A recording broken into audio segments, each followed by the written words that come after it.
Alright guys, good morning. चलिए आगे। कोई मुझे पेज नंबर बताएगा बिल्स ऑफ एक्सचेंज का जहां हम पढ़ रहे थे? 253। तो ये हमारा यूनिट नंबर 7 जिसका नाम है क्या? Bills of exchange. क्या समझा था हमने? बिल्स ऑफ एक्सचेंज एक रिटर्न डॉक्यूमेंट है, एक रिटर्न प्रॉमिस है टू पे द अमाउंट ड्यू। अब बिल्स ऑफ एक्सचेंज और प्रॉमिसरी नोट्स में क्या फर्क है? प्रॉमिसरी नोट्स कौन बनाता है, कौन ड्रॉ करता है? डेटर खुद। और किसे देता है? क्रेडिटर को देता है ना। बिल्स ऑफ एक्सचेंज ड्रॉ कौन करता है? क्रेडिटर। उसको एक्सेप्ट कौन करता है? डेटर। और बाद में डेटर किसे देता है? क्रेडिटर को, या फिर वो पेई भी हो सकता है। बराबर है। तो जो ड्रॉ करता है उसे बोला जाता है ड्रॉवर। जो एक्सेप्ट करता है या जिसके लिए ये पेएबल है उसको बोला जाता है ड्रॉवी। और जिसको उसके पैसे मिलने वाले उसको बोला जाता है पेई। पेई कैन बी द ड्रॉवर और he can not be a drawer in case of bills of exchange. In case of a promissory note, drawer कौन है? खुद डेटर ही ड्रॉवर है। बराबर है ना। वो किसे हैंडओवर या ट्रांसफर करता है अपना बिल्स ऑफ एक्सचेंज? क्रेडिटर को। तो अगर क्रेडिटर खुद के पास रखे तो क्रेडिटर कौन बन गया? फिर पेई बन गया। बराबर है ना। Is that okay? Okay, all right.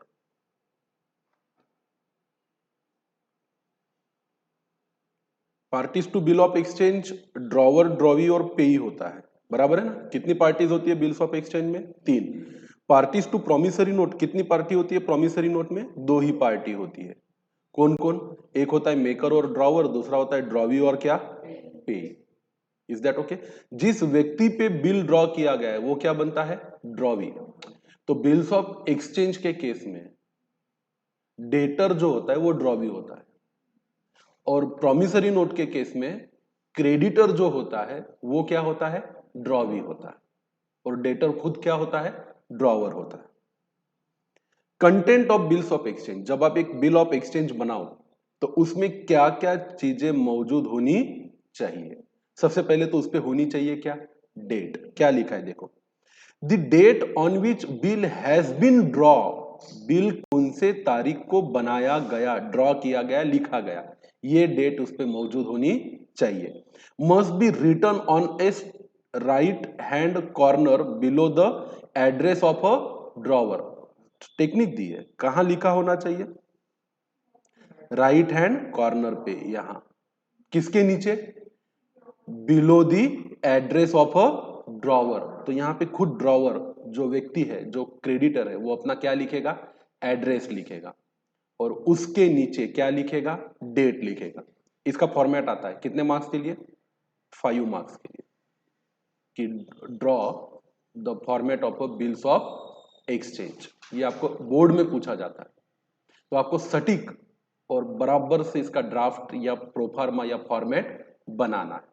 सही बनाओगे तो आउट ऑफ मार्क्स मिलेंगे, थोड़ी सी भी गलती करोगे तो 1 मार्क या 2 मार्क कट सकते हैं। तो बहुत ज्यादा कठिन काम नहीं है।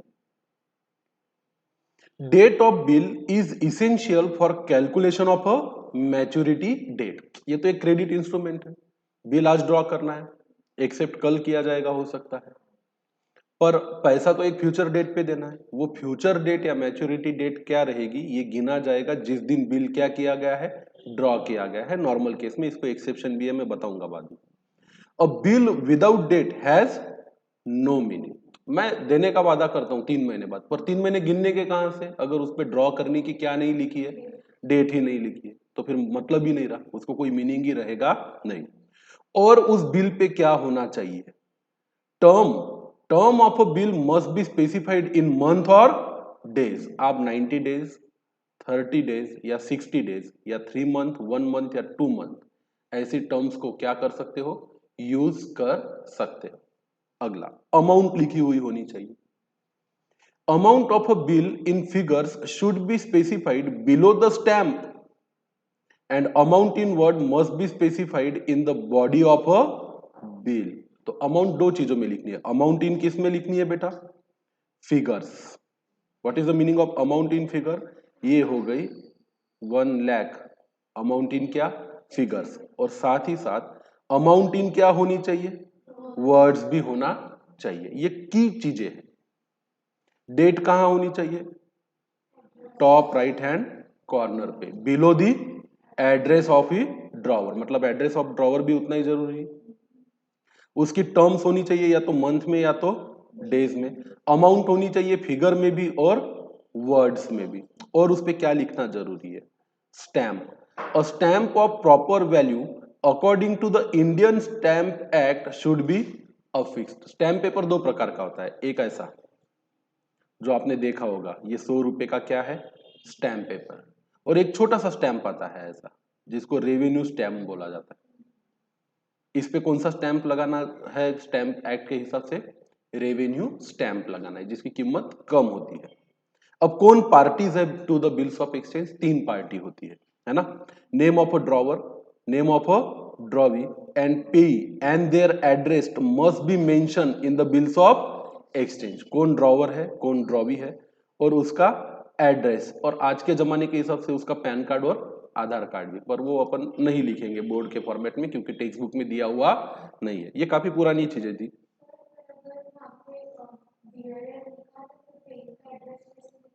बताता हूं, वो भी आएगा। बियरर है तो जाहिर सी बात है किसका एड्रेस नहीं आएगा? पेई का एड्रेस नहीं आएगा, बिल्कुल सही टॉपिक है। फॉर द वैल्यू रिसीव्ड, ये वर्ड बड़ा इंपॉर्टेंट है, कौन सा? For the value received. Law does not consider agreement that are made without consideration. Consideration means in lieu and in contest of bills of exchange.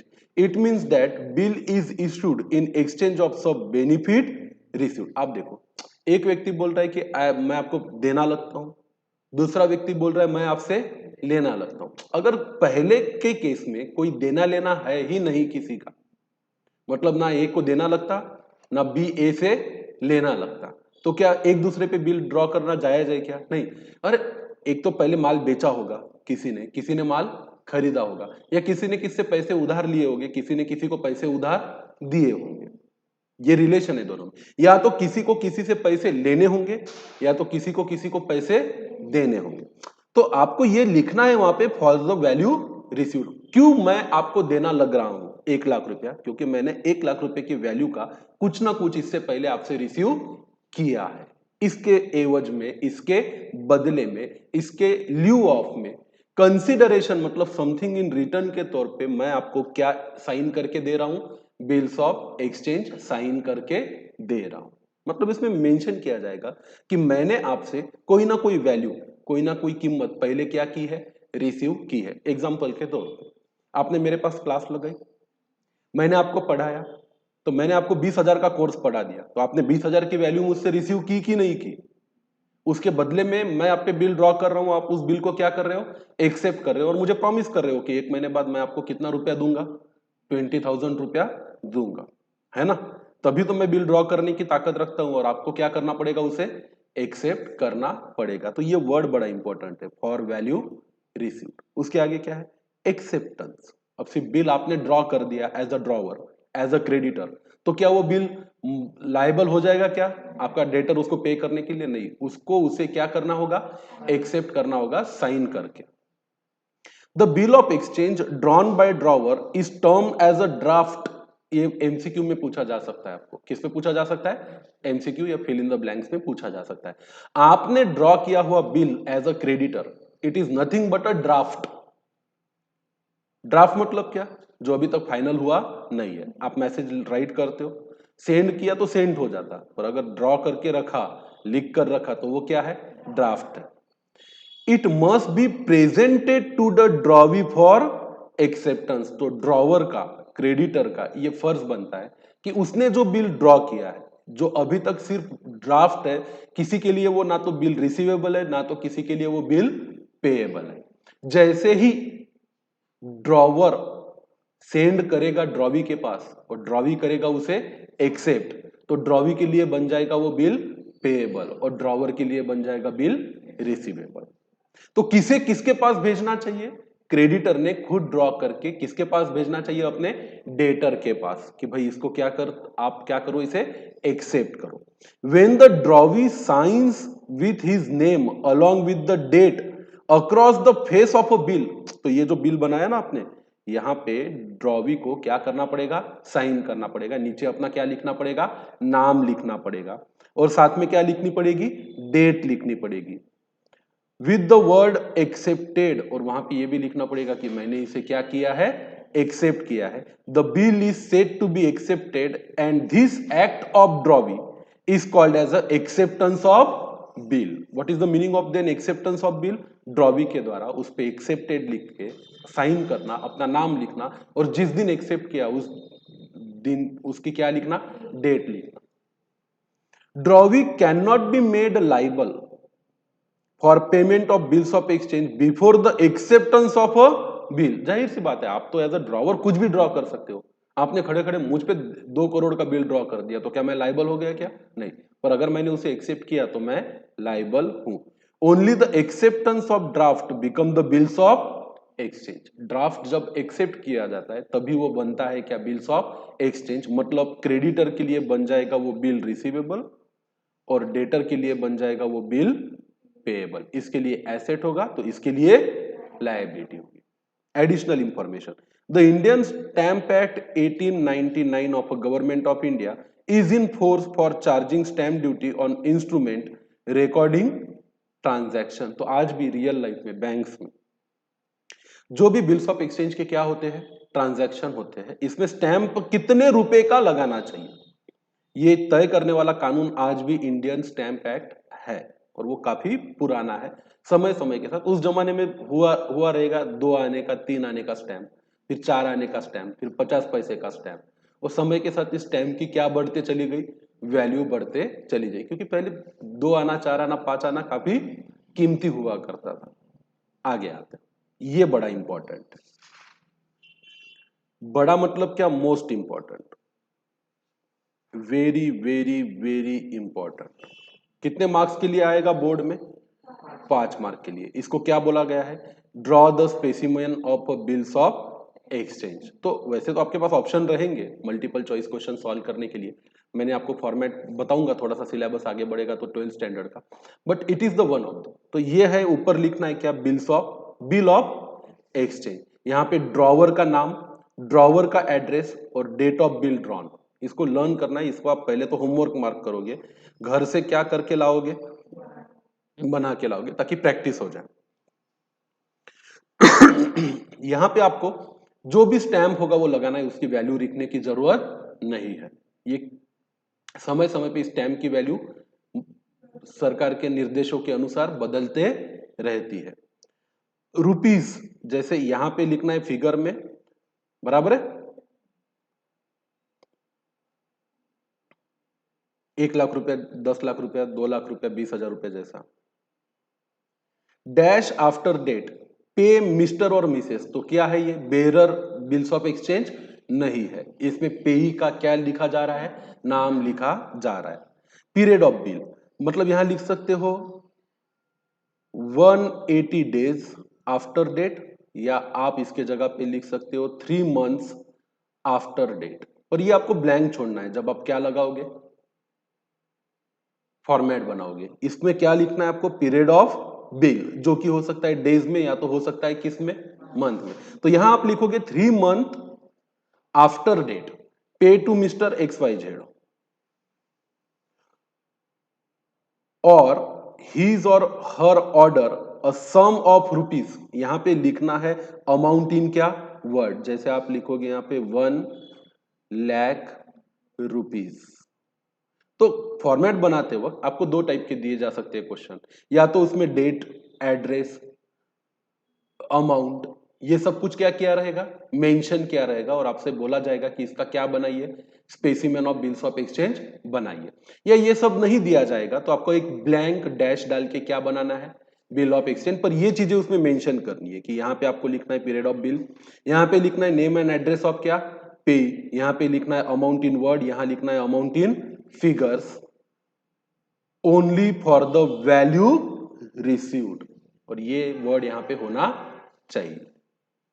Only क्या है, only रुपी 1 lakh only, ये उसका only है। For value received ये अलग word है। यहां पे आपका ड्रॉवर का नेम, एसडी का मतलब क्या होता है, सिग्नेचर। एसडी का मतलब क्या होता है, सिग्नेचर। यहाँ पे ड्रॉवी का नेम और ड्रॉवी का एड्रेस, यहाँ लिखेगा वो एक्सेप्टेड, यहाँ ड्रॉवी का नेम लिखेगा फिर से, यहाँ पे date of bills of exchange. तो जब आप ड्रॉ करोगे ना तो ये आप ही को भर के लिखना है, ये जो लिखेगा ये ड्रॉवर लिखेगा कि ड्रॉवी का नेम और ड्रॉवी का एड्रेस और उसको भेज देगा। उसके बाद ड्रॉवी वहां पे लिखेगा एक्सेप्टेड, अपना लिखेगा क्या, नाम, यहाँ पे डेट लिखेगा कि किस तारीख को उसने क्या किया है, एक्सेप्ट किया है, और बाजू में अपना सिग्नेचर मार के और उसके नीचे अपना क्या लिखेगा, नाम लिखेगा। Is that okay? Types of acceptance भी एक इंपॉर्टेंट टॉपिक है। टाइप ऑफ एक्सेप्टेंस भी एक क्या है, इंपॉर्टेंट टॉपिक है। क्या लिखा है देखो, एक होता है there are two types of acceptance. Type of acceptance कितने हैं, दो टाइप। तो parties to bill of exchange कितनी है, तीन। पार्टीज टू प्रॉमिसरी नोट कितनी है, दो। Type of bill of exchange कितने हैं, टू। दो कौन से हैं, जनरल एक्सेप्टेंस और एक होता है क्या, qualified acceptance. What is the meaning of general acceptance? When the drawee मतलब debtor accepts the draft without any changes in a condition is called as a general acceptance. It is also known as the unconditional acceptance. मतलब जैसा कागज drawer ने draw करके आपके हाथ में दिया, आपने उसमें कोई खोड़ताड़ नहीं की, 3 महीने की जगह 4 महीने नहीं किए, 4 महीने की जगह 2 महीने नहीं किए, 1 लाख के जगह पे 90,000 नहीं किया, इसमें कोई भी चेंज किए बिना, बिना किसी कंडीशनल टर्म्स के, जैसा है वैसे के वैसा एक्सेप्ट कर दिया, तो माना जाएगा कि आपने कौन सा एक्सेप्टेंस दिया है, जनरल एक्सेप्टेंस दिया है। दूसरा क्या होता है, qualified acceptance. When the drawee accept the bill with certain qualification to the order of a drawer, it is called as क्या, qualified acceptance. What is the meaning of qualified? इधर वो नहीं होता है कि मैं सीए पास हो गया तो मैं क्वालिफाइड बन गया, या मैंने पीएचडी ले ली तो मैं क्वालिफाइड हूं, मैं डॉक्टर बन गया तो मैं क्वालिफाइड हूं। ये क्वालिफाइड का ये मतलब होता नहीं है।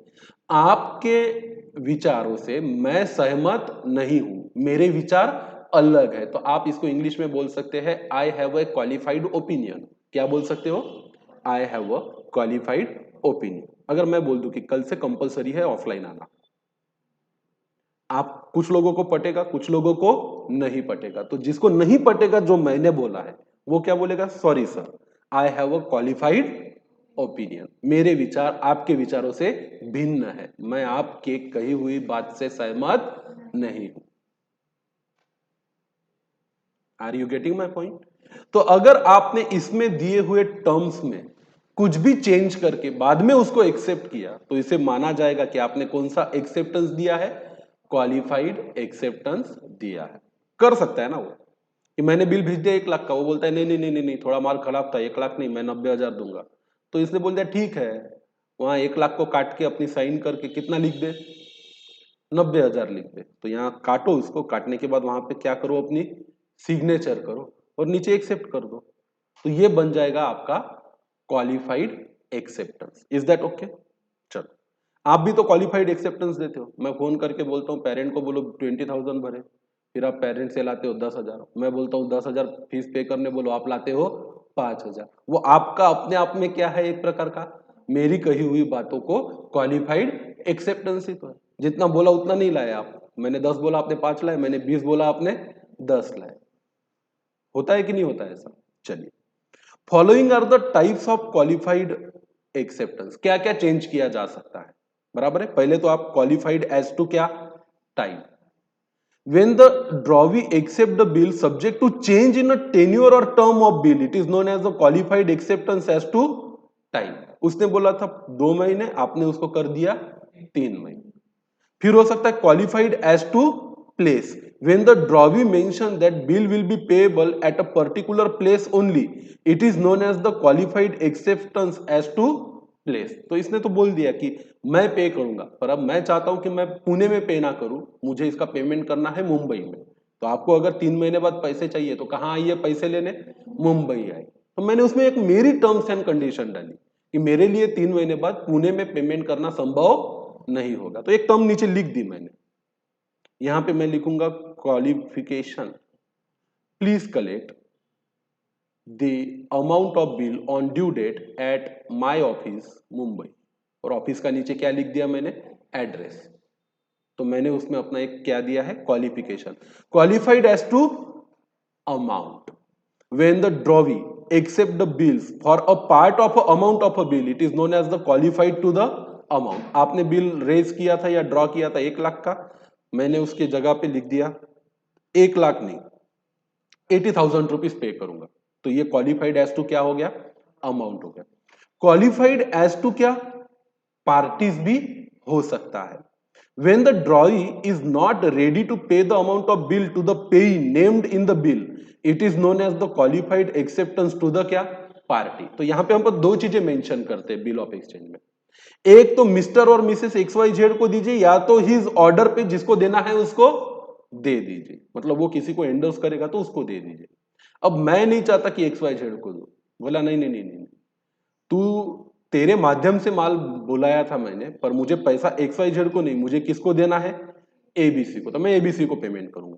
तो आप कर दीजिए, वैसा चलेगा, वहां पे अपना क्वालिफिकेशन मेंशन कर दीजिए और वहां पे एक्सेप्ट कर दीजिए कि XYZ के जगह पे मैं वादा करता हूं कि ये पैसा ABC को या उसकी ऑर्डर पे जिसको देना है उसको दूंगा।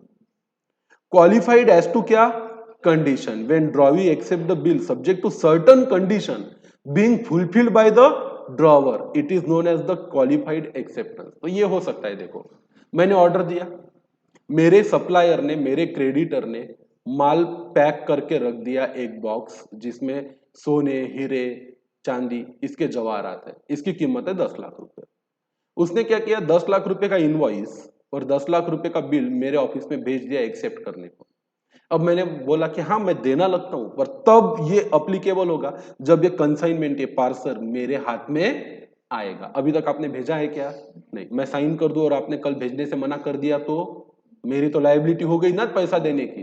तो आप ऐसी भी कंडीशन जो आपको ठीक लगती है वैसे उसमें डाल सकते हो, या तो फिर ये भी बोल सकते हो कि मैंने 1 लाख रुपए का माल खरीदा, मैंने मेरे एक पार्टी को दिया है, उन्होंने उसका अभी तक क्वालिटी चेक नहीं किया। अगर उन्होंने बोला कि ये माल में कुछ डिफेक्ट है और अगर उसने मेरे 10-20 हजार काट लिए तो मैं भी आपके 10-20 हजार रुपए काट लूंगा। इस तरीके का qualified opinion, qualification as to condition भी किया जा सकता है कि ये कंडीशन पूरी होगी तो ही मैं पैसा दूंगा, ये कंडीशन पूरी नहीं होगी तो मैं पैसा नहीं दूंगा। Are you getting my point?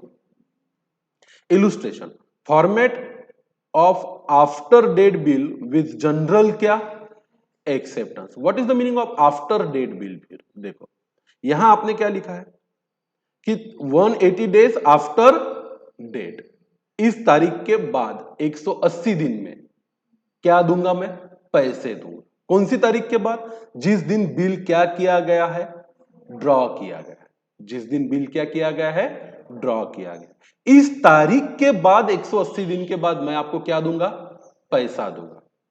या तो एक कंडीशन होती है आफ्टर साइट, वो भी पढ़ेंगे आगे, उसमें ये डेट से 180 दिन बाद नहीं पकड़ा जाता, बल्कि मैंने जिस दिन क्या किया, इसको एक्सेप्ट किया, उसके 180 दिन बाद पैसे दूंगा, ऐसा भी मतलब होता है इसका। Are you getting my point? तो एक जनरल आपको क्वेश्चन 3 टाइप से पूछा जा सकता है। एक प्लेन बना लो जिसमें कोई नाम नहीं, कोई एड्रेस नहीं, कोई क्या नहीं पता, या तो फिर आपको ये सब जानकारियां दी जाएगी 5 मार्क के लिए, और इस प्रकार से आपको क्या ड्रॉ करना है, बिल्स ऑफ एक्सचेंज का फॉर्मेट या स्पेसिमेन ड्रॉ करना है और एक्यूरेट करना है। यहां देखो क्या लिखा है, ड्रॉवर कौन है, mister Prakash Rao, 648 Coral Plaza, SB road, Pune. Drawee कौन है, mister Rahul Dev, 236 Rajapur road, Jalgaon. Amount कितनी है, 44,500। टेन्यूअर कितना है, 3 मंथ्स का। डेट ऑफ बिल कब ड्रॉ की गई है, 3 जून को, और डेट ऑफ एक्सेप्टेंस क्या है, 7 जून। अब ये कौन सा बिल है, आफ्टर डेट बिल है, तो इसकी तारीख जो है कितने महीने की, 3 महीने की। ये 3 जून से स्टार्ट होगी कि 7 जून से स्टार्ट होगी, 3 जून से, क्योंकि ये कौन सा बिल है, आफ्टर डेट। आफ्टर डेट में ये बिल का डेट बड़ा इंपॉर्टेंट होता है, जिस दिन बिल क्या किया गया है, ड्रॉ किया गया। तो यहां स्टैम्प के जगह स्टैम्प, यहां पे bills of exchange, mister Prakash Rao, इसको भी आप क्या मार्क करोगे, होमवर्क। इसमें होमवर्क में आपको सिर्फ आंसर नहीं लिखना है, क्वेश्चन प्लस आंसर लिखना है। क्या लिखना है, क्वेश्चन प्लस आंसर। ये करना जरूरी है, क्योंकि अगर आप खुद ड्रॉ नहीं करोगे 4-5 बिल तो आप एग्जाम में ड्रॉ नहीं कर पाओगे। 3 months आफ्टर डेट, 3 months क्या आफ्टर डेट, ये कौन सी डेट है जिस दिन बिल क्या किया गया है, ड्रॉ किया गया है। पे टू मी और as my order a sum of rupees 40,000 sorry 44,500 only for the value received. 2 line लिखनी है। पे टू मी, यहां पे वर्ड क्या यूज हुआ है, मी मतलब कौन, ये ड्रॉवर, ड्रॉवर मतलब कौन, मिस्टर प्रकाश राव 648 ए क्लोलर प्लाजा एसबी रोड पुणे। और माय ऑर्डर, या फिर मैं जिसे भी बोलूं उसको क्या कर देना, पे कर देना, ए सम ऑफ रुपीज 40,100। तो कौन किसे ऑर्डर दे रहा है, मिस्टर प्रकाश राव किसे ऑर्डर दे रहा है, मिस्टर राहुल देव को। इसलिए बिल्स ऑफ एक्सचेंज को बोला जाता है एक अनकंडीशनल ऑर्डर, कि मुझे पे कर देना या मेरे ऑर्डर पे किसी को भी क्या कर देना, पे कर देना, जिसका भी मैं नाम आपको बताऊंगा। यहां पे होगा टू राहुल देव, वहां पे राहुल देव अपना एक सिग्नेचर करेगा, सॉरी यहां पे सिग्नेचर रहेगी किसकी, प्रकाश राव की, मतलब ड्रॉवर की, ड्रॉवर की खुद की सिग्नेचर तो यहां पे रहनी चाहिए। और यहां पे एक्सेप्ट करेगा, अपनी सिग्नेचर मारेगा, अपना नाम लिखेगा और डेट ऑफ क्या लिखेगा, एक्सेप्टेंस लिखेगा, कौन, mister Rahul. Is that okay, यहां तक ठीक है।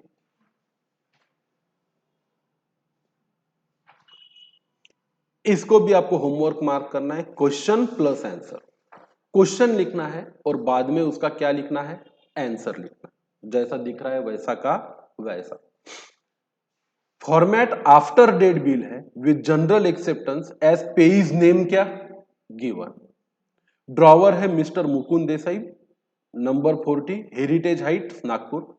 ड्रॉवी है मिस्टर योगेश तिलक, नारायणपेट पुणे। अमाउंट है 30,000। टेन्योर कितने दिन का है, 90 डेज का। जिस दिन बिल ड्रॉ किया वो तारीख कौन सी है, 16 जुलाई। एक्सेप्ट किया वो तारीख कौन सी है, 20 जुलाई। पेई का नेम क्या है, श्रवण दवे पनवेल। क्या लिखा है इस पे, वही अपना ऊपर हेडिंग क्या, बिल्स ऑफ एक्सचेंज। फिर यहाँ पे क्या, स्टैम्प। यहाँ पे वैल्यू इन फिगर्स कितना, 30,000। यहाँ पे ड्रॉवर का नेम, एड्रेस और क्या उसका डेट। अब यहाँ क्या लिखोगे, 90 डेज आफ्टर डेट, कौन सी डेट, बिल को ड्रॉ करने की डेट। पे टू श्रवण दवे और उसका एड्रेस, और हिज ऑर्डर, या तो श्रवण दवे को दो, नहीं तो श्रवण दवे बोलेगा कि दिनेश वडेरा को दे दो, तो किसको दो, दिनेश वडेरा को दे दो। सम ऑफ रुपीज कितना, 30,000 ओनली। यहां पे amount in figure, sorry amount in words for the value received. एक वर्ड बार बार कॉमन आएगा, क्या, फॉर द वैल्यू रिसीव्ड। और यहां पे मेरी खुद की साइन, मैं हूं मुकुंद देसाई।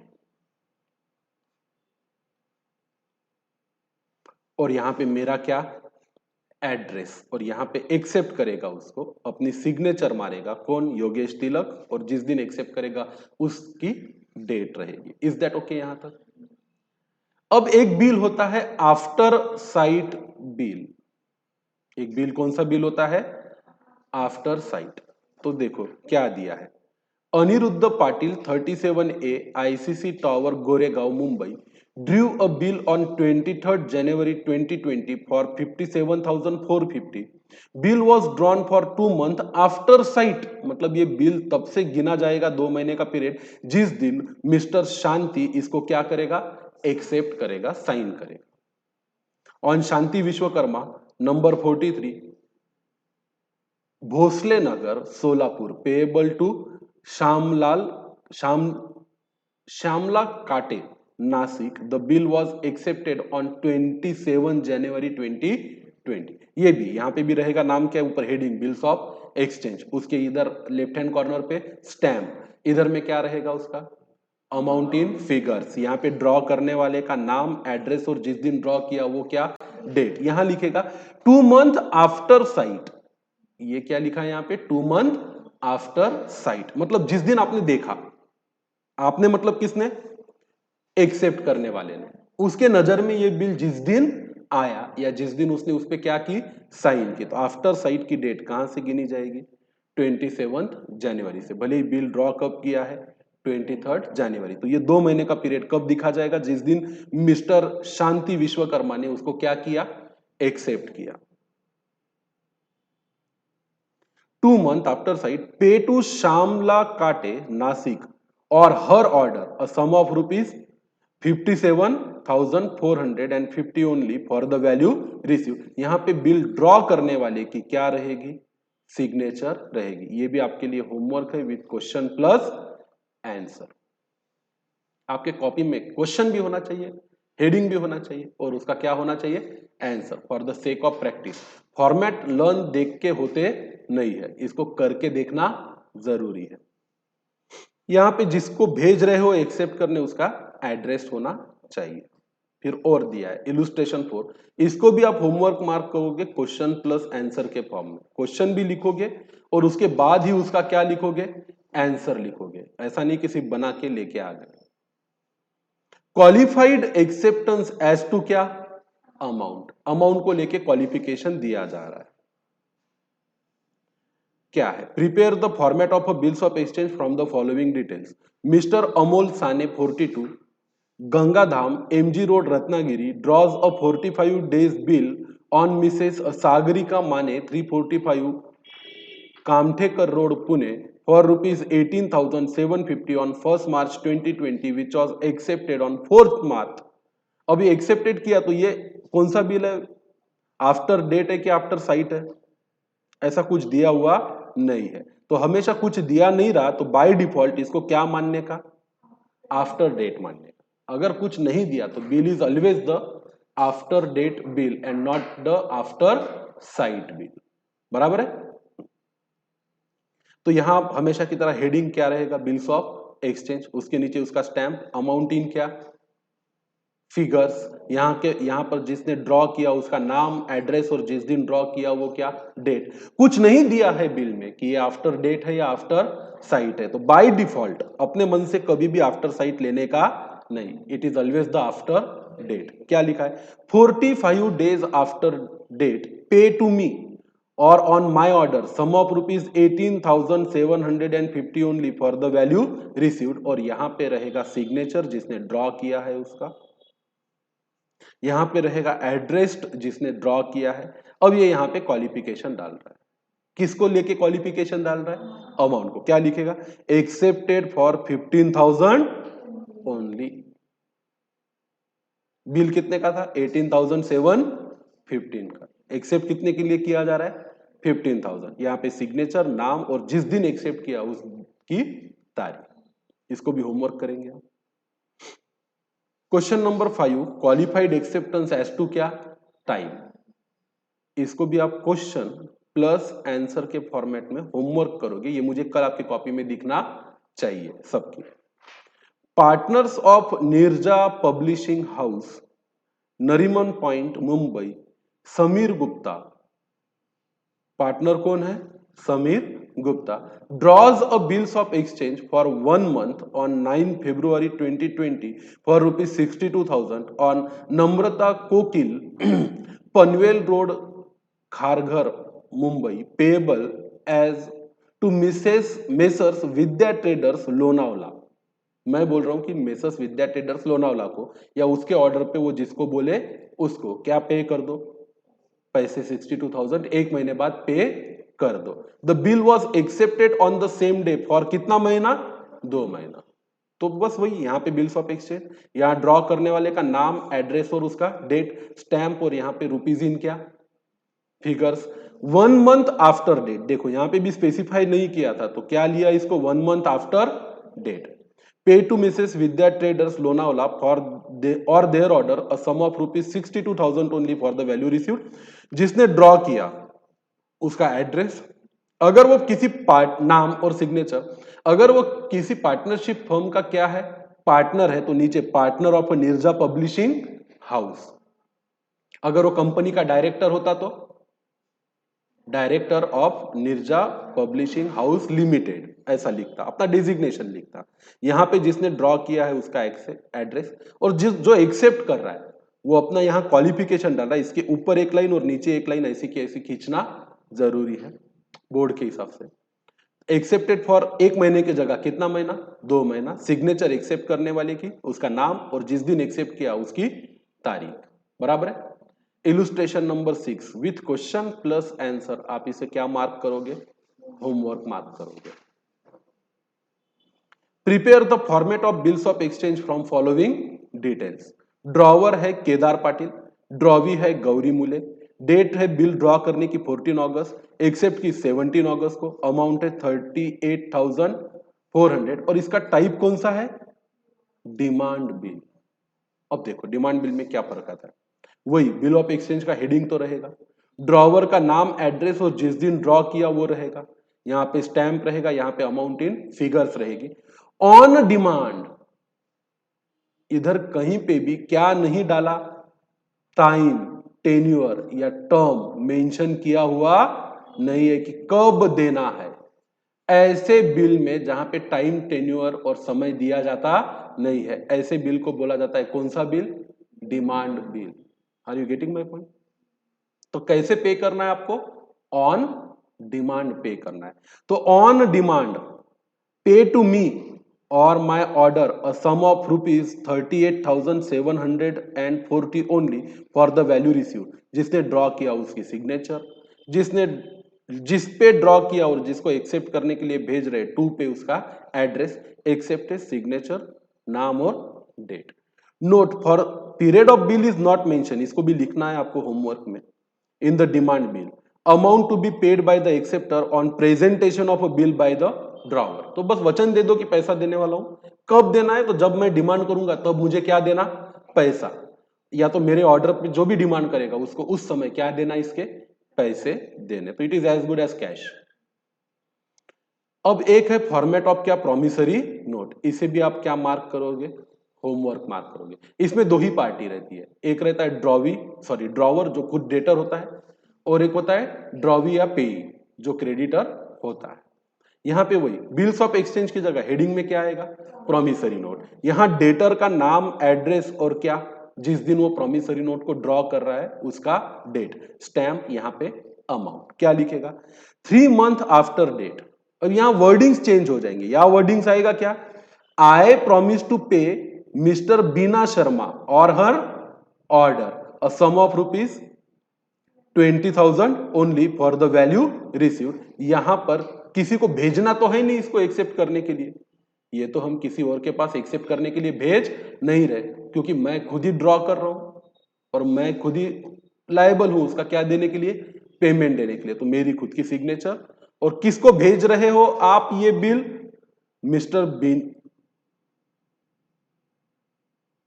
अपन कौन है? ममता समंत है, तो अपन भेज रहे हैं यहां पे सुनीता कर्वे को। समझो अपन किसको भेज रहे हैं? सुनीता कर्वे को, कि मैं प्रॉमिसरी नोट खुद ही लिख के दे रहा हूं, आप ड्रॉ करो, मुझे भेजो, मैं एक्सेप्ट करूं, वापिस आपको दूं। इतनी झंझट करने से बिल्स ऑफ एक्सचेंज की मैं खुद ही क्या ड्रॉ कर लेता हूं? Promissory note. और प्रॉमिसरी नोट बैंक नोट या करेंसी नोट नहीं। अब आगे है इंपॉर्टेंट टर्म्स ऑफ क्या? Bills of exchange. ये क्या है? टर्म और टेन्योर ऑफ क्या? Bill. The term of bill is a period of time after which a bill become payable. Term मतलब 3 मंथ्स, 90 डेज, 60 डेज, 1 मंथ। इतने दिन के बाद वो बिल क्या बन जाता है? पेएबल। और ऑन डिमांड बिल कब पेएबल बनता है? जब डिमांड की जाती है। A term bill may be a month or day. Term of bill month में भी लिखा जा सकता है या डेज में भी लिखा जा सकता है। ड्राफ्ट क्या होता है? A bill of exchange before acceptance is known as क्या? ड्राफ्ट। डेज ऑफ ग्रेस क्या होता है? अभी सुनो, ये बड़ा इंपॉर्टेंट चीज है। 3 एक्स्ट्रा डेज, हाईलाइट करो इसको। क्या? 3 extra days allowed by law over and above the term of bill to the drawee in order to make arrangement for the payment of the amount of bill is known as the days of क्या? Grace. मतलब simple सी बात है, सुनो, एक bill draw किया गया है 18 जून को। कब ड्रॉ किया गया है? 18 जून को। कितने महीने के लिए? 3 महीने के लिए। तो ये ड्यू कब होगा? जून के बाद जुलाई, जुलाई के बाद अगस्त, अगस्त के बाद सितंबर। कौन से सितंबर को? 18। फिर यहां पे आपको 3 दिन ऐड करने हैं, 19, 20 और 21। तो इस बिल का पैसा एक्चुअली में जिसकी लायबिलिटी है, भले ही वो ड्यू हो गया कौन से तारीख को, 18 को, उसको पे करना पड़ेगा कौन से, 21 को, क्योंकि उसको 3 दिन का ग्रेस पीरियड दिया जाता है कायदे से अरेंजमेंट करने के लिए कि पैसे की क्या करो, व्यवस्था करो, और ये कानून है। 3 दिन मिलते ही है, उस 3 दिन को क्या बोला जाता है, डेज ऑफ ग्रेस। बराबर है।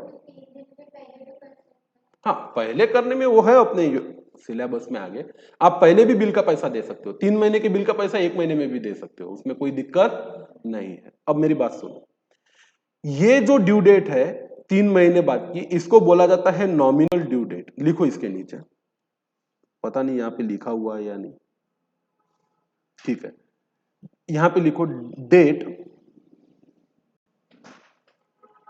Exactly after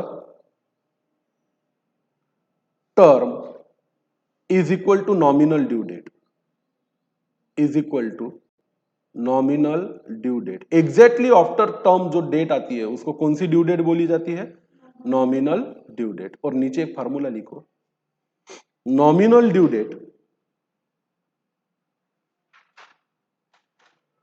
plus 3 days of grace is equal to legal due date. Nominal due date plus 3 days of grace is equal to legal due date. तो भाई एग्जैक्टली अगर 3 महीने का बिल है तो एग्जैक्टली 3 महीने बाद जो डेट आएगी जिस दिन बिल क्या बनता है, पेएबल बनता है, उस डेट को कौन सी ड्यू डेट बोला जाता है, नॉमिनल ड्यू डेट। और उसमें 3 दिन ऐड करने के बाद ही आपको पैसा देना है, आपको 3 दिन का समय कानून के हिसाब से मिल रहा है, उसको बोला जाता है कौन सी ड्यू डेट, लीगल। तो यहां पे ये भी बात, however days of grace is not allowed for bill payable on demand और एट साइट। तो इसको बड़ा इंपॉर्टेंटली मार्क करना है आपको। एक होता है बिल एट साइट, एक होता है बिल एट साइट, क्योंकि उसने पहले ही उसको एक्सेप्ट करने में 2-4-5 दिन ऐसे ही लगा दिए, ड्रॉ करने के बाद 2-3-4-5 दिन तो उसको ऐसे ही लग गए, क्या करने में, एक्सेप्ट करने में। और ऑन डिमांड बिल में तो कंडीशन है ही नहीं, वो तो जिस दिन डिमांड करेंगे उसी दिन उसके क्या करना है, आपको पेमेंट करना है। Are you getting my point. तो किसमें डेज ऑफ ग्रेस अलाउ नहीं होते हैं, बिल ऑन डिमांड और bill at sight. Date of maturity और ड्यू डेट ऑफ बिल किसे बोला जाता है, the date on which bill falls due for payment is called as the maturity date, और क्या कौन सी डेट, ड्यू डेट। अब ड्यू डेट दो होती है, एक नॉमिनल और एक लीगल। एग्जैक्टली टेन्योर खत्म होने के बाद जो डेट आती है उसे कौन सी ड्यू डेट बोलते हैं, नॉमिनल। पर आपको नॉमिनल डेट पे पैसा देने का बंधन नहीं है, आप 3 दिन कायदे से मांग सकते हो पैसों की व्यवस्था करने के लिए। और तब जो डेट आएगी 3 दिन बाद, वो कौन सी डेट कहलाएगी, legal due date. If the due date falls, ये बड़ा इंपॉर्टेंट है क्योंकि यहां पे मार्क्स कटते हैं, दिन गिनने पड़ेंगे आपको। जब इसके न्यूमेरिक क्वेश्चन सॉल्व करोगे और जर्नल एंट्री पास करोगे तो आपको क्या गिनने पड़ेंगे, दिन और महीने।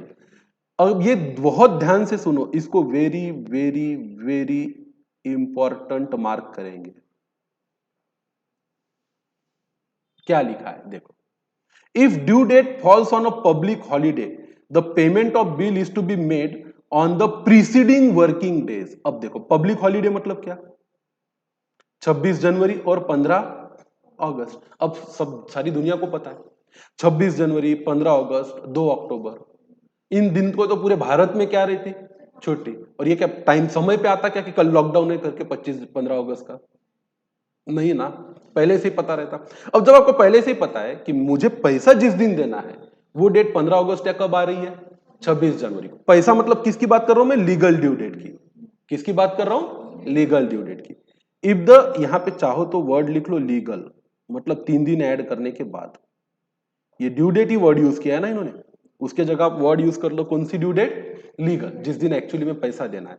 अगर ये पब्लिक हॉलीडे है, नेशनल हॉलीडे है, a bill to be made on the preceding working day. अब आपको पता है ना कल 15 अगस्त है, तो पैसा कब दे दो, 14 अगस्त को ही दे दो।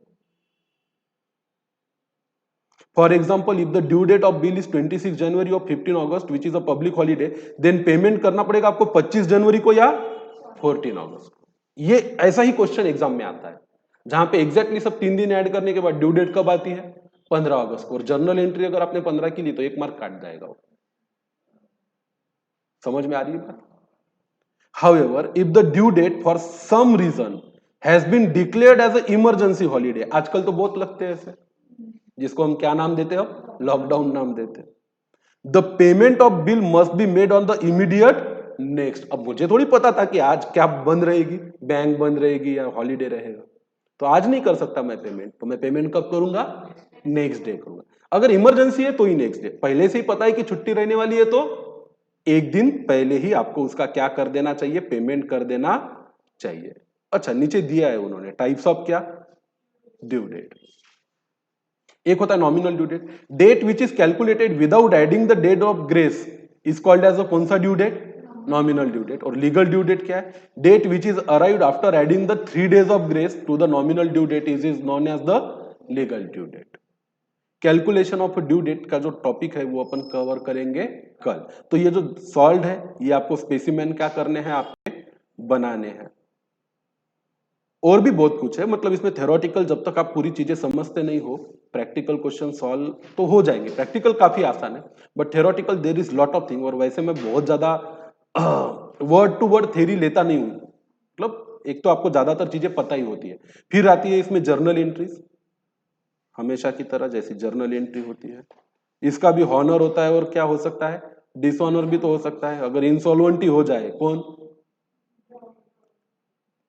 ड्रॉवी, मतलब बिल्स ऑफ एक्सचेंज के केस में, और ड्रॉवर किसके केस में, प्रोमिसरी नोट के केस में। वही अगर उखड़ गया, उसका ही जीवन क्या हो गया, आर्थिक जीवन बर्बाद हो गया, तो क्या करेगा बेचारा। चलो इलुस्ट्रेशन पे आपको आना है।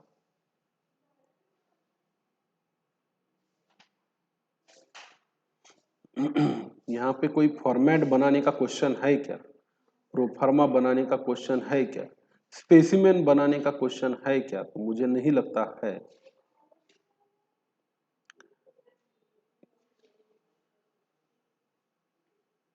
पलटो पन्ने, अनसॉल्व्ड इलुस्ट्रेशंस पे आइए। तो ये 5 क्वेश्चन तो आपको देख देख के बनाने हैं with question and with answers.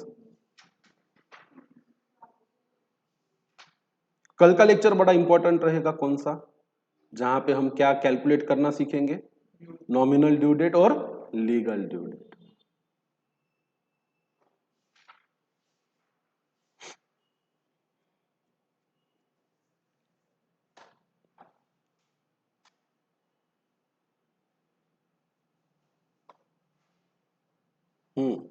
Prepare the following specimen, ये आपके पेज नंबर 304 पे, पेज नंबर 304 पे होमवर्क है आपको, with question and answer. Homework कैसे करना है, with question and answer. Prepare the following specimen, full homework है, इसका पहला वाला, इसका दूसरा वाला, इसका तीसरा वाला, इसका फोर्थ वाला, इसका फिफ्थ वाला, इसका सिक्स्थ वाला, हो गया। तो देख देख के कितने बनाने हैं आपको, 5, और बिना देखे कितने बनाने हैं, 6। तो कुल कितने क्वेश्चंस होमवर्क है, 11 क्वेश्चंस का आज का आपका क्या है, होमवर्क। अच्छा वो 7 है क्या, 7 प्लस 8 है क्या, अच्छा वो फॉर्मेट वगैरह मिला के, तो ये 8 प्लस ये कितने, 6, 14th is a lucky number. तो 14 बनाने का बिल्कुल 14 क्वेश्चन करने हैं आपको। तो ठीक है, that's enough for the day, कल मिलते हैं, बाय बाय।